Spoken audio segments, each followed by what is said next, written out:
Welcome to another edition of Talking Ball, and today we are going to be doing our fourth NBA draft prospect breakdown, discussing Jamal Murray of Kentucky and Canada. Jamal Murray is a combo guard. He's around 200 pounds, 6'4", 6'5". We won't get an exact measurement until the NBA Combine.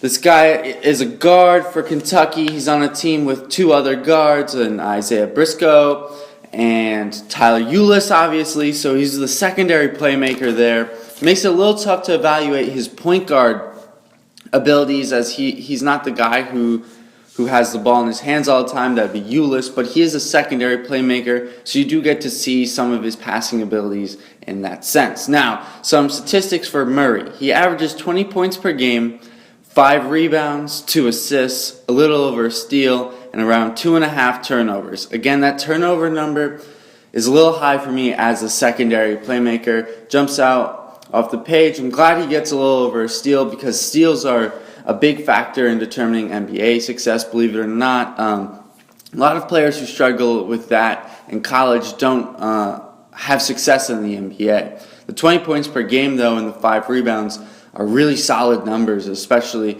the rebounding, because that team's really struggle in the front court, and for him to be producing 5 a game as a guard is a good sign for him moving forward.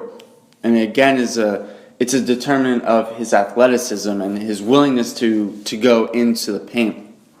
He's been playing around 35 minutes a game, shooting 15 field goals a game for 45% percentage. Three-pointers, 7.5 attempts per game for 41% from the three-point line, and he's shooting 4 attempts from the free throw line, making around a little over 3 for a 78% clip. 2 numbers that really jump out to me, though, about Murray and discussing his abilities in the NBA. He's got 9 games with 4 or more three-pointers, and he's got 10 games with 4 or more free throws. Those 2 areas are key for scoring efficiently in the NBA. And I think that shows that Jamal Murray is going to have a successful conversion to being an NBA player. He's really become a great three-point shooter as the season's gone on. And that's going to be one thing that's going to definitely carry over to the NBA level. Yes, the line backs up a little bit, but I don't think that's going to be a big deal for him. I think he's going to be able to adjust. He's got a great handle.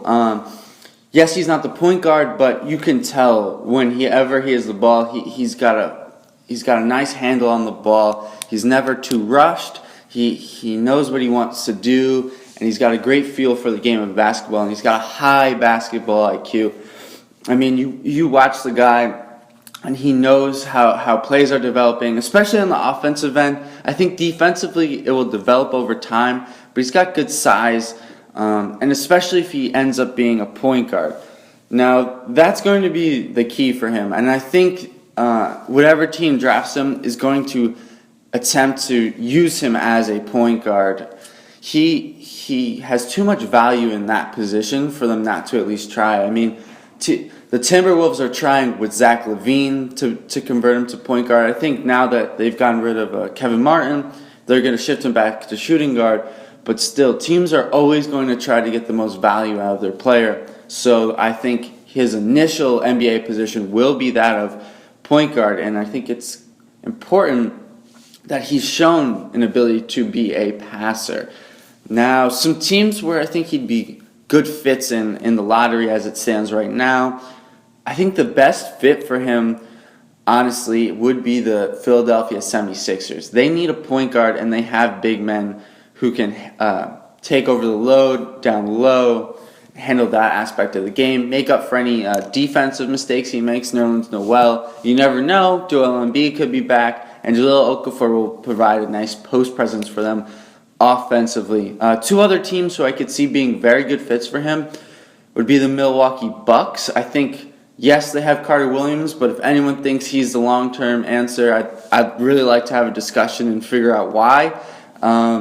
They need three-point shooting. This guy can shoot threes. They need a point guard. This guy maybe can be a point guard. right there, I think that just shows how great a fit he could be. And if he could join that young nucleus with Parker, Middleton, and Adetokounmpo, I mean, that team, sky is the limit. And the last team I want to mention would be the New Orleans Pelicans. Yes, they have Drew Holiday, Tyreke Evans, but again, I don't really see those guys being long-term solutions. Anthony Davis needs a wingman. I think Jamal Murray, also coincidentally from Kentucky, can come in and be that guy for him. Now, some guys who I think not everyone would think of for him would be Monte Ellis and Jamal Crawford. Crawford, not quite as much as Ellis, just because Crawford, no one really has a game like Jamal Crawford. He's always dribbling, looking for a deep three, always trying to break down his man, playing one-on-one games. Ellis is similar, but the reason Ellis jumps out to me so much is because he's a combo guard. He does get assists. Ellis is a little bit smaller and not quite the athlete Murray is, but I still think that comp fits. Two higher-end player comparisons would be a younger Dwayne Wade with a three-point shot and not quite as good of a player. I don't want to get carried away here. And again, James Harden comes to mind as a shooting guard comparison. If you notice, all four of those guys are shooting guards. I really think he's going to be more of a shooting guard playing point guard, so he's not going to be a high assist guy. I think he's going to be around 5 assists per game, really 5-6 assists maybe. But he's going to average a good amount of points, probably around 16, 17. I'm not saying that as his rookie season, but as he develops in the league. All right, guys. Thank you for listening. Please leave a comment below. Let us know who you want to see next, and hit that subscribe button. Thank you.